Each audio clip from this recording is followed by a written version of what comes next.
El universo elegante, de Brian Greene. Parte 3.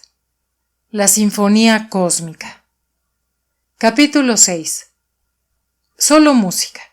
Los fundamentos de la teoría de supercuerdas. Desde hace mucho tiempo, la música ha proporcionado las metáforas elegidas para referirse a los problemas relativos al cosmos que han dado más quebraderos de cabeza. Desde la antigua expresión pitagórica, música de las esferas, hasta las armonías de la naturaleza, que han guiado la investigación a través de los tiempos, nos hemos dedicado colectivamente a buscar la canción que canta la naturaleza en el tranquilo deambular de los cuerpos celestes y en el alboroto de las detonaciones de las partículas subatómicas. Con el descubrimiento de la teoría de las supercuerdas, las metáforas musicales adoptan un realismo sorprendente, ya que esta teoría sugiere que el paisaje microscópico está cubierto por diminutas cuerdas cuyos modelos de vibración orquestan la evolución del cosmos. Los vientos del cambio, según la teoría de las supercuerdas, soplan en ráfagas a través de un universo eólico. Esto contrasta con el modelo estándar, que considera a los constituyentes elementales del universo como ingredientes similares a puntos, sin estructura interna. A pesar de lo poderoso que es este planteamiento, como ya hemos mencionado, todas las predicciones relativas al mundo microscópico realizadas mediante el modelo estándar se han verificado esencialmente hasta escalas de 1/trillonésima de metro, el límite tecnológico actual. El modelo estándar no debe considerarse como una teoría completa o definitiva, porque no incluye la gravedad. Además, han fallado los intentos de incorporar la gravedad al marco de la mecánica cuántica debido a las violentas fluctuaciones que aparecen en la estructura espacial a escalas ultramicroscópicas, es decir, cuando se consideran distancias menores que la longitud de Planck. Este conflicto no resuelto ha fomentado la búsqueda de un conocimiento aún más profundo de la naturaleza.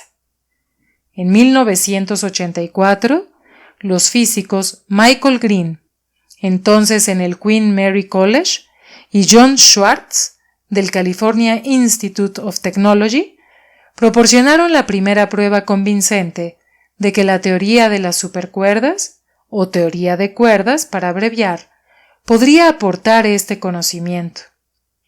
La teoría de cuerdas ofrece una nueva y profunda modificación de nuestra descripción teórica de las propiedades ultramicroscópicas del universo.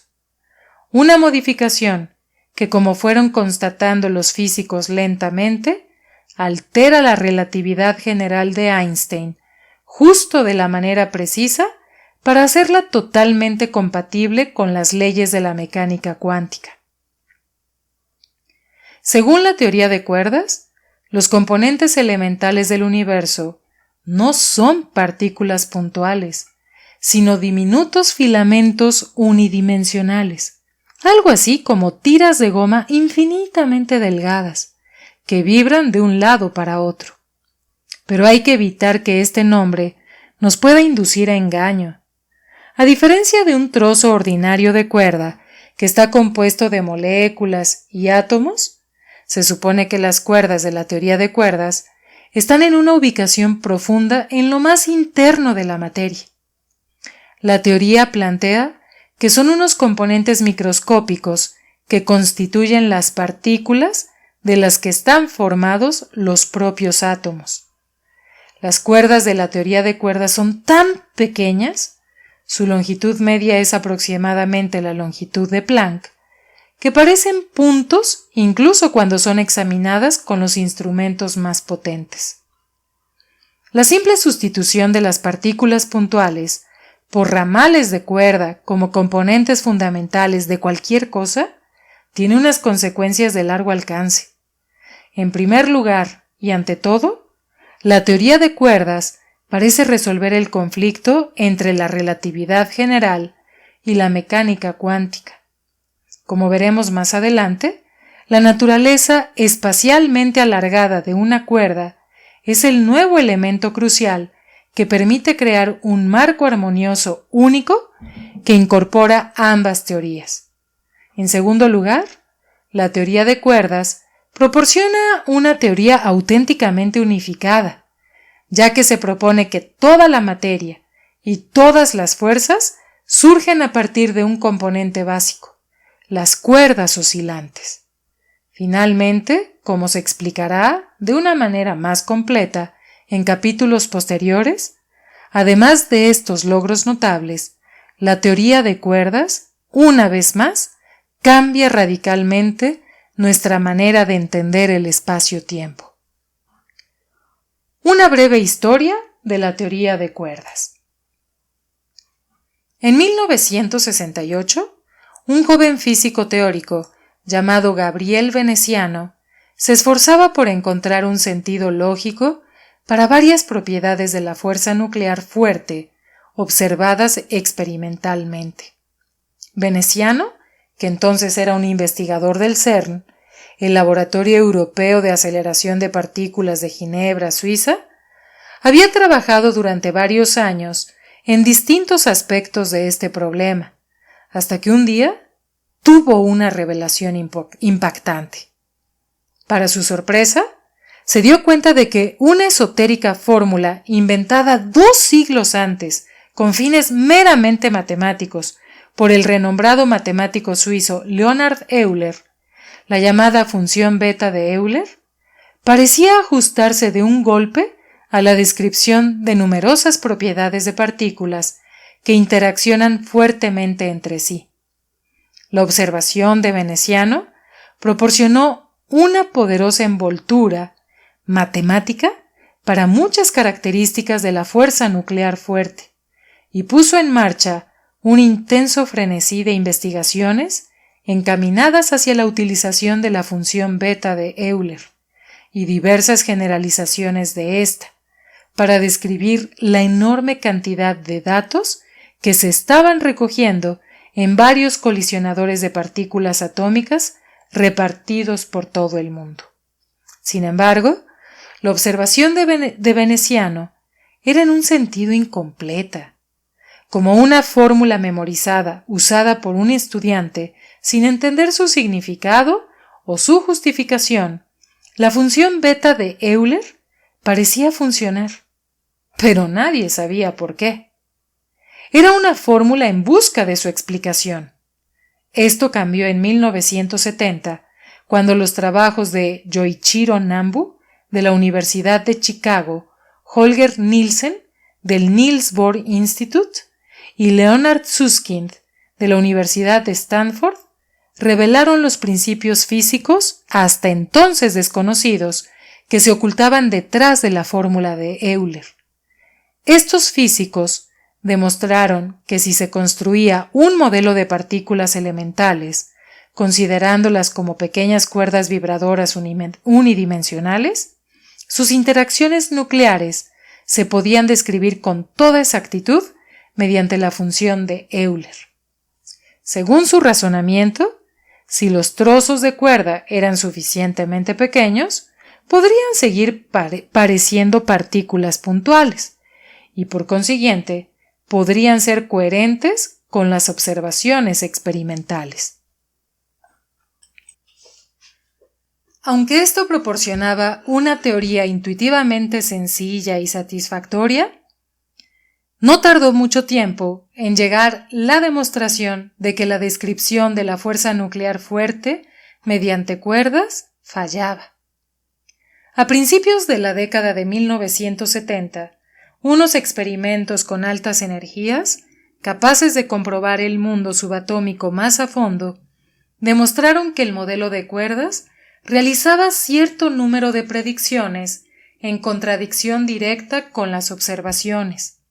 Al mismo tiempo, se estaba desarrollando la teoría cuántica de campos aplicada a las partículas puntuales, en el marco de la cromodinámica cuántica, y su abrumador éxito en la descripción de la fuerza nuclear fuerte hizo que se llegara al abandono de la teoría de cuerdas. La mayoría de los físicos de partículas pensó que la teoría de cuerdas había quedado relegada al cubo de basura de la ciencia, pero unos pocos investigadores se mantuvieron fieles a ella. Schwartz, por ejemplo, pensó que la estructura matemática de la teoría de cuerdas era tan bella y tenía tantas propiedades milagrosas que tenía que apuntar hacia algo profundo. Uno de los problemas que los físicos detectaron en la teoría de cuerdas era que parecía tener una auténtica profusión de riquezas desconcertantes. Esta teoría contenía configuraciones de cuerdas vibrantes que presentaban propiedades afines a las de los gluones, lo cual daba sentido a la afirmación previa de que se trataba de una teoría de la fuerza nuclear fuerte. Pero además de esto, contenía partículas adicionales que actuaban como mensajeras y no parecían tener ninguna importancia en las observaciones experimentales de la fuerza nuclear fuerte. En 1974, Schwartz y Joël Scherk, de la École Normale Supérieure, dieron un intrépido salto adelante que transformó este vicio aparente en una virtud. Después de estudiar el rompecabezas de patrones de vibración de cuerdas, cuasi mensajeras, constataron que sus propiedades encajaban perfectamente con las de la hipotética partícula mensajera de la fuerza gravitatoria, el gravitón. Aunque estos paquetes mínimos de la fuerza gravitatoria nunca han sido vistos hasta ahora, los teóricos pueden predecir con toda confianza ciertas características básicas que deben poseer. Y Scherk y Schwartz describieron que estas propiedades se hacían realidad de una manera exacta en ciertas configuraciones vibratorias. Basándose en esto, Scherk y Schwartz sugirieron que la teoría de cuerdas había fallado en aquel intento inicial porque los físicos habían reducido indebidamente su alcance. La teoría de cuerdas no es solamente una teoría de la fuerza nuclear fuerte, dijeron Scherk y Schwartz. Es una teoría cuántica que también incluye a la gravedad. La comunidad de los físicos no recibió esta sugerencia con un gran entusiasmo. De hecho, Schwartz dice: nuestra obra fue ignorada a nivel universal. El camino del progreso ya estaba para entonces cubierto de numerosos intentos fallidos de unificar la gravedad y la mecánica cuántica. La teoría de cuerdas había demostrado estar equivocada en sus esfuerzos iniciales por describir la fuerza nuclear fuerte, y a muchos les parecía que no tenía sentido intentar utilizar esta teoría para perseguir un objetivo aún más amplio. Estudios posteriores, llevados a cabo durante las décadas de 1970 y 1980, demostraron de un modo todavía más desolador que la teoría de cuerdas y la mecánica cuántica padecían sus propios conflictos sutiles. Resultó que, una vez más, la fuerza gravitatoria se resistía a incorporarse a la descripción microscópica del universo. Así estuvieron las cosas hasta 1984. En una crucial publicación que culminaba más de 12 años de intensa investigación largamente ignorada y a menudo rotundamente rechazada por la mayoría de los físicos, Green y Schwartz demostraron que el sutil conflicto cuántico que padecía la teoría de cuerdas se podía resolver. Además, también demostraron que la teoría resultante tenía suficiente envergadura para abarcar las 4 fuerzas y todo tipo de materia. Cuando la noticia de este hallazgo se difundió entre los físicos a nivel mundial, cientos de físicos de partículas abandonaron sus proyectos de investigación para poner en marcha con todos sus recursos un asalto a lo que parecía ser el último campo de batalla teórico en la antigua búsqueda de un modo de comprender los mecanismos más profundos del universo. Comencé la escuela graduada en la Universidad de Oxford en octubre de 1984, aunque me hacía ilusión estar aprendiendo teoría cuántica de campos, teoría de mediciones, Gauge, y relatividad general. Existía entre los estudiantes graduados más antiguos una sensación ampliamente difundida de que la física de partículas tenía poco o absolutamente ningún futuro. Estaba vigente el modelo estándar, y su notable éxito en la predicción de resultados experimentales indicaba que su verificación definitiva era solo cuestión de tiempo y de algunos detalles. Ir más allá de sus límites para incluir la gravedad y posiblemente explicar los datos experimentales en los que se basaba, los 19 números correspondientes a las masas de las partículas elementales, sus cargas de fuerza y las intensidades relativas de las fuerzas, todos ellos números que se conocen a partir de los experimentos, pero que no se comprenden teóricamente.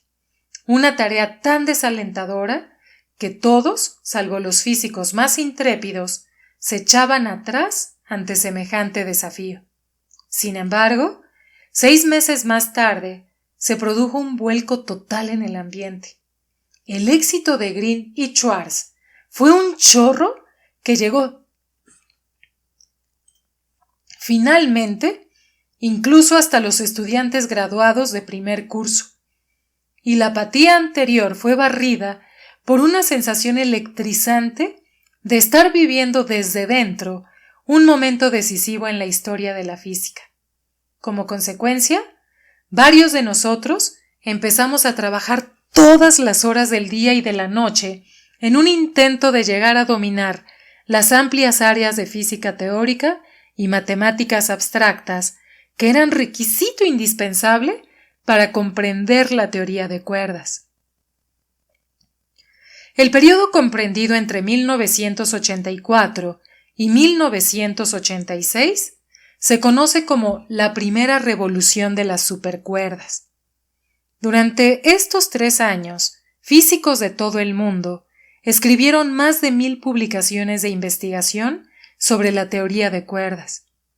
Estos trabajos demostraban de forma concluyente que numerosas características del modelo estándar, características que se habían descubierto durante décadas de esmerada investigación, emergían naturalmente, y de una manera sencilla, a partir de la grandiosa estructura de la teoría de cuerdas. Como dijo Michael Green, en el momento en que uno se encuentra ante la teoría de cuerdas y constata que casi todos los avances importantes de la física realizados durante los últimos 100 años surgen con tanta elegancia de un punto de partida tan simple, se da uno cuenta de que esta teoría tan increíblemente imponente es algo que no tiene parangón. Además, para muchas de estas características, como ya comentaremos más adelante, la teoría de cuerdas ofrece una explicación mucho más completa y satisfactoria que la que se puede hallar en el modelo estándar. Estos avances convencieron a muchos físicos de que la teoría de cuerdas estaba de lleno en camino de cumplir su promesa de ser la teoría unificada definitiva. Sin embargo, una y otra vez, los expertos en teoría de cuerdas se encontraron con un escollo realmente importante. En la investigación física teórica, uno se encuentra a menudo confrontando con ecuaciones que son demasiado difíciles de entender o de analizar. Normalmente, los físicos no se rinden ante esta dificultad, sino que intentan resolver estas ecuaciones aproximadamente. La situación que se da en la teoría de cuerdas es aún más complicada. Tan solo determinar cuáles son las ecuaciones mismas ha resultado ser tan difícil que hasta ahora se han deducido únicamente versiones aproximadas de las mismas. Por este motivo, la teoría de cuerdas ha quedado limitada al cálculo de soluciones aproximadas para ecuaciones aproximadas. Después de los pocos años de avance acelerado durante la primera revolución de las supercuerdas, los físicos descubrieron que las aproximaciones que se estaban utilizando no eran adecuadas para responder a determinadas cuestiones fundamentales, lo cual entorpecía la consecución de posteriores avances.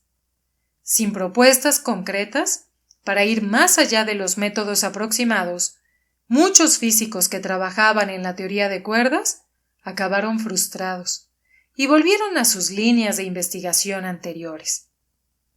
Para los que siguieron trabajando en la teoría de cuerdas, los últimos años de la década de 1980 y los primeros de la de 1990 fueron tiempos difíciles. Como un valioso tesoro encerrado en una caja fuerte y visible solo a través de una diminuta pero tentadora mirilla, la belleza y las promesas de la teoría de cuerdas la hacían sumamente atractiva. Pero nadie tenía la llave para liberar su poder. Largos intervalos de sequía quedaban periódicamente interrumpidos por importantes descubrimientos, pero todos los que trabajaban en este campo veían claro que se necesitaban nuevos métodos para poder ir más allá de las aproximaciones que se habían realizado hasta entonces.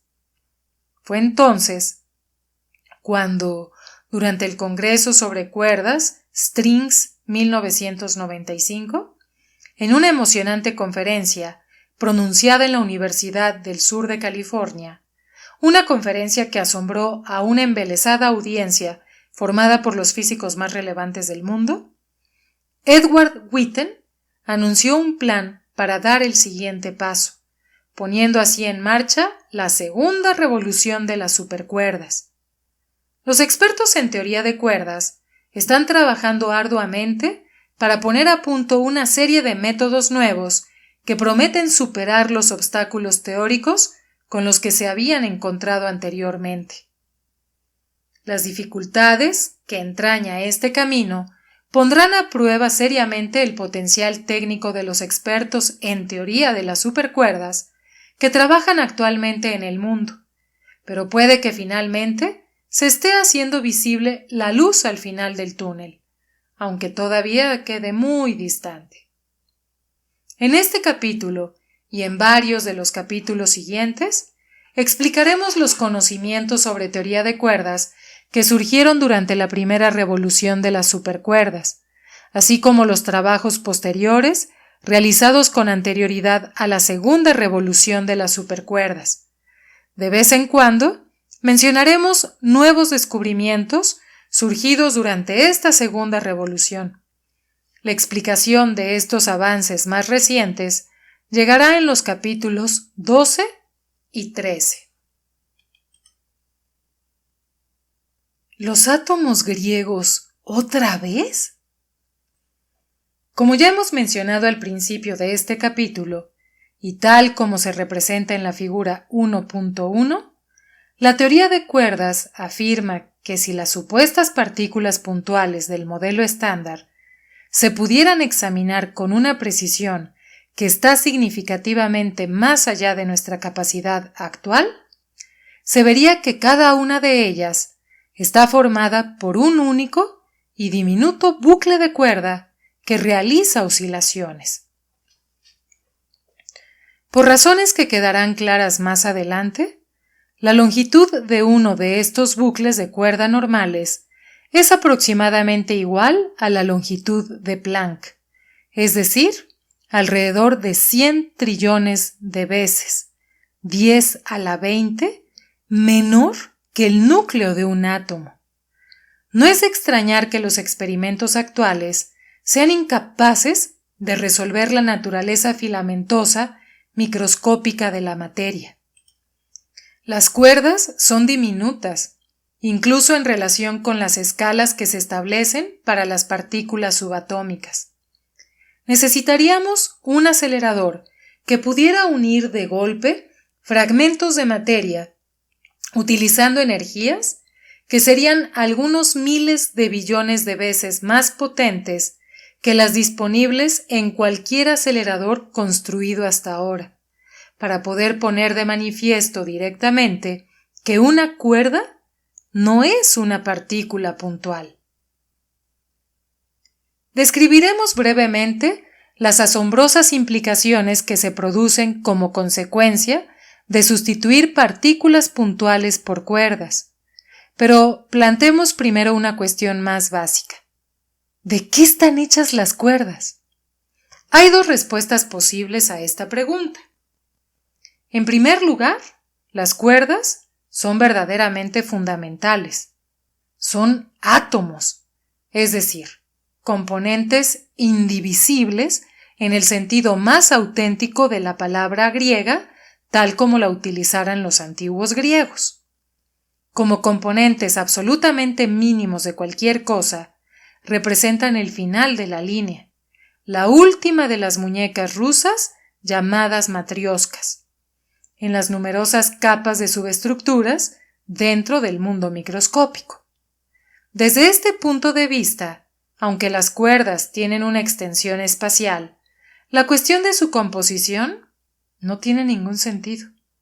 Si las cuerdas estuvieran hechas de algo menor que ellas mismas, no serían componentes fundamentales.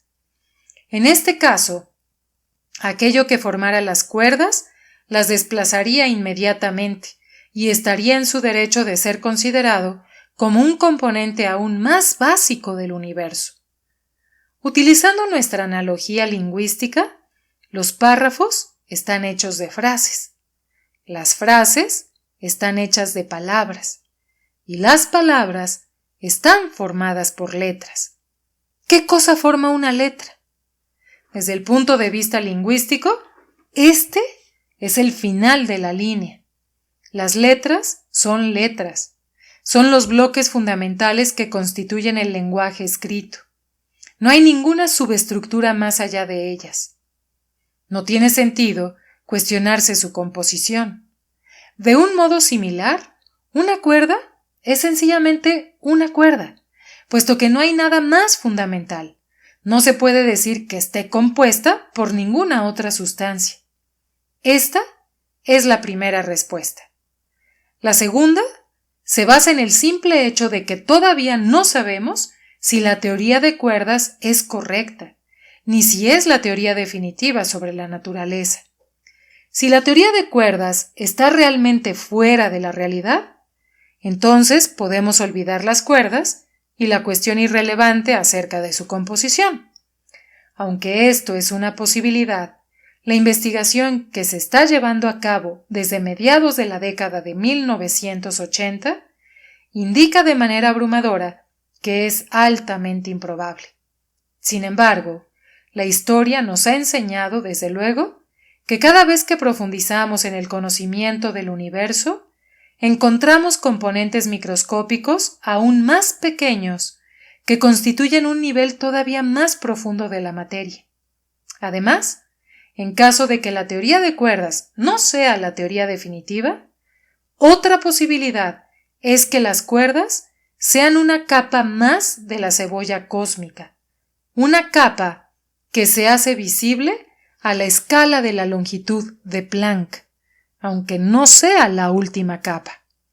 En este caso, las cuerdas podrían estar formadas por estructuras aún más pequeñas.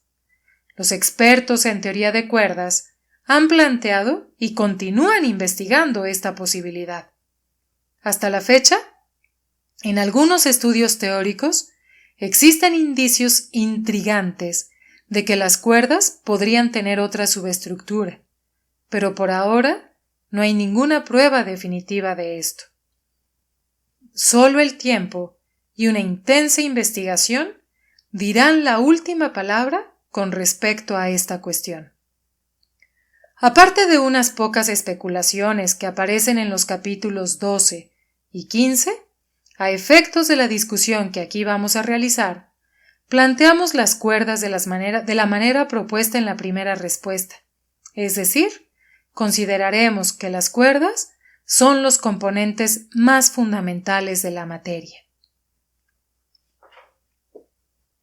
La unificación a través de la teoría de cuerdas.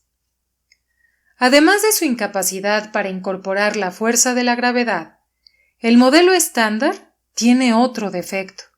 En él no hay explicación para los detalles de su construcción. ¿Por qué eligió la naturaleza la lista concreta de partículas y fuerzas que hemos esbozado en anteriores capítulos y hemos recogido en las tablas 1.1 y 1.2? ¿Por qué los 19 parámetros con los que se describen cuantitativamente esos componentes tienen los valores que tienen? Es imposible evitar la idea de que sus números y sus propiedades parecen arbitrarios. ¿Existe un conocimiento más profundo oculto tras esos componentes aparentemente aleatorios y se eligieron como resultado del azar esas propiedades físicas del universo? El modelo estándar por sí mismo probablemente no puede ofrecer una explicación, ya que acepta la lista de las partículas y sus propiedades como datos medidos experimentalmente. Del mismo modo que la información bursátil no puede utilizarse para determinar el estado de la cartera de valores de un inversor sin conocer los datos de la inversión inicial que éste ha realizado. El modelo estándar tampoco se puede utilizar para realizar predicciones sin conocer los datos de las propiedades de las partículas fundamentales. Después de que los físicos experimentales especializados en partículas llevan a cabo la fastidiosa tarea de medir estos datos, los teóricos pueden utilizar el modelo estándar para realizar predicciones comprobables, como, por ejemplo, qué sucederá cuando unas partículas determinadas se fusionen en un acelerador de partículas. Pero el modelo estándar no puede explicar las propiedades de las partículas fundamentales que figuran en las tablas 1.1 y 1.2, lo mismo que el índice Dow Jones de hoy no puede explicar unas inversiones iniciales en la bolsa realizadas hace 10 años. De hecho, si los experimentos hubieran revelado que el mundo microscópico contiene unas partículas algo diferentes, posiblemente en interacción mediante unas fuerzas de algún modo distintas, estos cambios se habrían incorporado fácilmente al modelo estándar, dotando a la teoría de unos parámetros diferentes. La estructura del modelo estándar es, en este sentido, demasiado flexible para poder explicar las propiedades de las partículas experimentales, ya que podría haber encajado toda una gama de posibilidades. La teoría de cuerdas es radicalmente diferente. Se trata de un edificio teórico único e inflexible. Requiere que no se introduzca como dato más que un solo número, como se explica más adelante. Y este número establece la escala de referencia para las mediciones. Todas las propiedades del mundo microscópico se encuentran dentro del dominio de su poder descriptivo. Para comprender esto, pensemos en unas cuerdas que nos resultan más familiares, como son las cuerdas de un violín. Cada una de estas cuerdas puede ejecutar una enorme variedad, de hecho un número infinito, de patrones de vibración diferentes, conocidos como resonancias, tales como las que se representan en la figura 6.1. Se trata de los modelos de ondas cuyos picos y senos están espaciados uniformemente y encajan perfectamente entre los dos extremos fijos de la cuerda. Figura 6.1. Las cuerdas de un violín pueden vibrar en patrones de resonancia en los cuales un número entero de picos y senos cabe exactamente entre los dos extremos. Nuestros oídos perciben estos diferentes modelos resonantes de vibración como notas musicales diferenciadas. Las cuerdas de la teoría de cuerdas tienen unas propiedades similares. Hay patrones vibratorios de resonancia que la cuerda puede sustentar en virtud de sus picos y senos uniformemente espaciados y que encajan perfectamente a lo largo de su extensión espacial. En la figura 6.2 se ofrecen algunos ejemplos. He aquí el hecho crucial. Del mismo modo que las diferentes pautas vibratorias de la cuerda de un violín dan lugar a diferentes notas musicales, los diferentes patrones vibratorios de una cuerda fundamental dan lugar a diferentes masas y carga de fuerza. Como se trata de un aspecto crucial, vamos a enunciarlo otra vez. Según la teoría de cuerdas, las propiedades de una partícula elemental, su masa y sus distintas cargas de fuerza, están determinadas por el modelo resonante exacto de vibración que ejecuta su cuerda interna. Figura 6.2. En la teoría de cuerdas, los bucles pueden vibrar mediante patrones de resonancia similares a los de las cuerdas del violín, en los que un número entero de picos y senos encaja a lo largo de su extensión espacial. Lo más fácil es comprender esta asociación en el caso de la masa de una partícula. La energía de un patrón vibratorio concreto de una cuerda depende de su amplitud, el máximo desplazamiento entre picos y senos, y de su longitud de onda, la separación entre un pico y el siguiente. Cuanto mayor sea la amplitud y más corta sea la longitud de onda, mayor es la energía. Esto refleja lo que podríamos suponer intuitivamente. Los modelos vibratorios más frenéticos poseen más energía, mientras que los menos frenéticos poseen menos energía. Ofrecemos un par de ejemplos en la figura 6.3.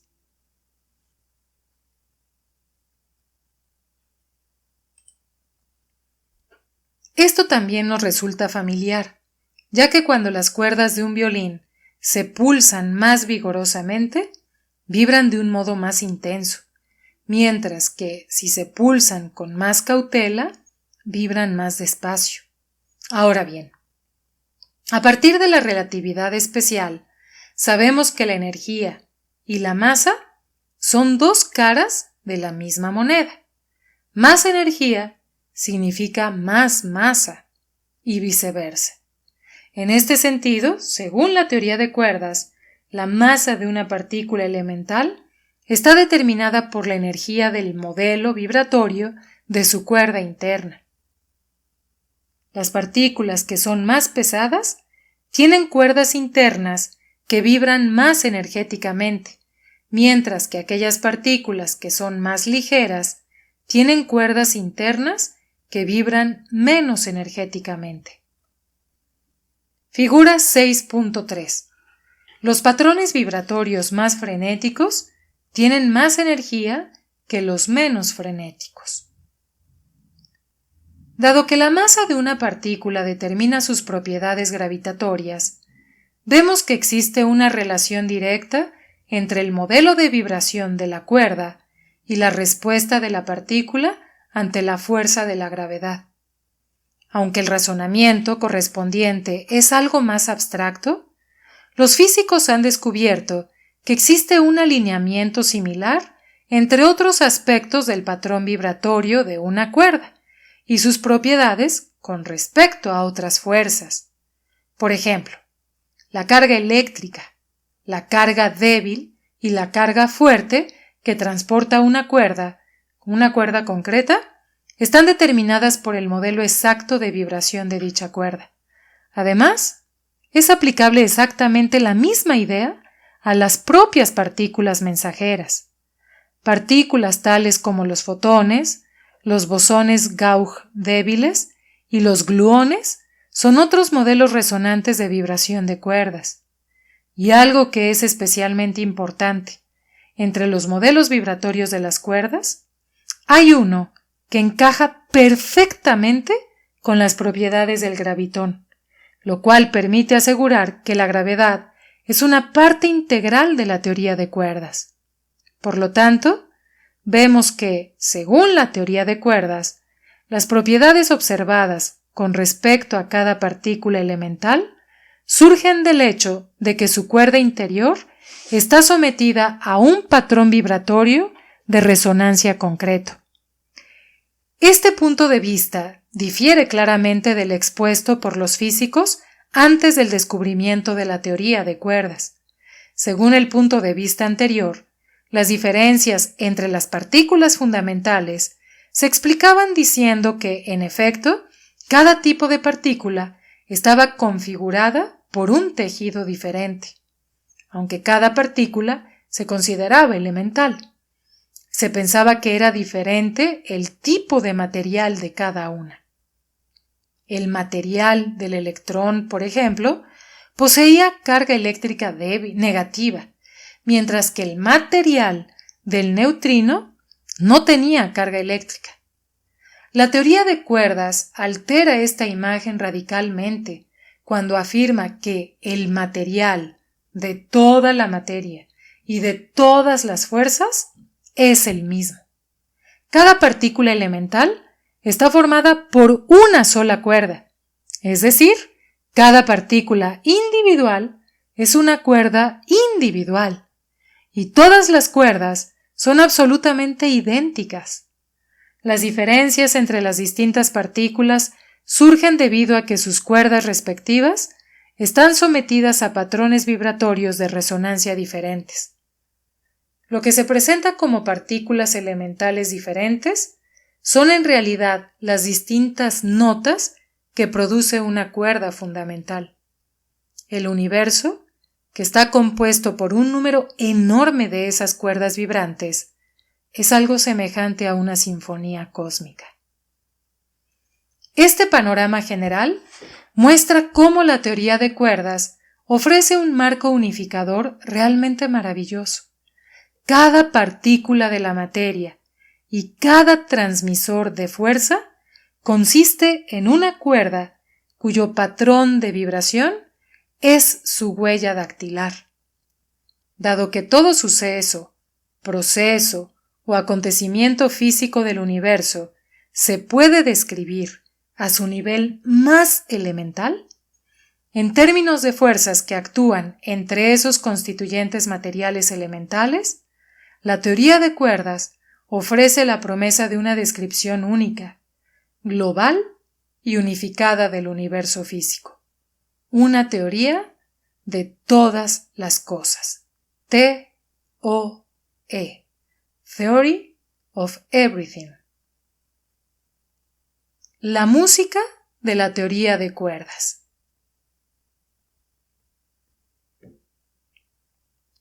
Aunque la teoría de cuerdas desplaza el concepto anterior de partículas elementales no estructuradas,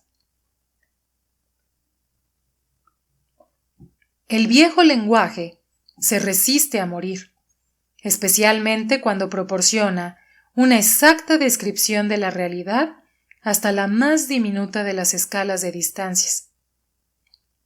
Siguiendo la práctica común en este medio, seguiremos utilizando la expresión partículas elementales, aunque siempre con el significado de lo que parecen ser partículas elementales, pero son en realidad trozos diminutos de cuerdas que están vibrando.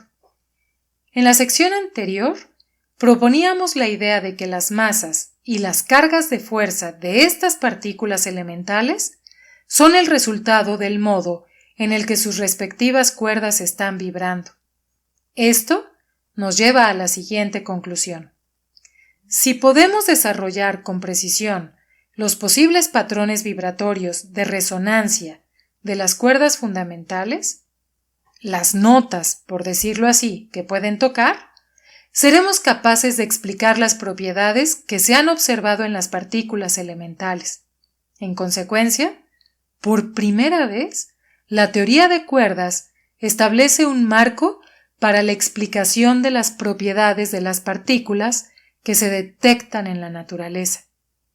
Entonces, en este punto, tendríamos que agarrar una cuerda y pulsarla de todas las maneras posibles para determinar todos los patrones resonantes de vibración posibles. Si la teoría de cuerdas es correcta, tendríamos que descubrir que los patrones posibles producen exactamente las propiedades observadas para la materia y las partículas de fuerza de las tablas 1.1 y 1.2. Desde luego, una cuerda es demasiado pequeña para que podamos realizar este experimento tan literalmente como lo describimos. En cambio, utilizando descripciones matemáticas, podemos pulsar una cuerda teóricamente. A mediados de la década de 1980, muchos partidarios de la teoría de cuerdas creían que el análisis matemático necesario para hacer esto estaba a punto de ser capaz de explicar cada una de las propiedades del universo en su nivel más microscópico. Algunos físicos entusiastas declararon que por fin se había descubierto la TOE, Theory of Everything. En una visión retrospectiva, después de una década, está demostrado que la euforia generada por esta creencia era prematura. La teoría de cuerdas tiene cualidades para llegar a ser una TOE, pero siguen existiendo ciertos obstáculos que nos impiden deducir el espectro de vibraciones de las cuerdas con la precisión necesaria para estar en condiciones de hacer una comparación con los resultados experimentales.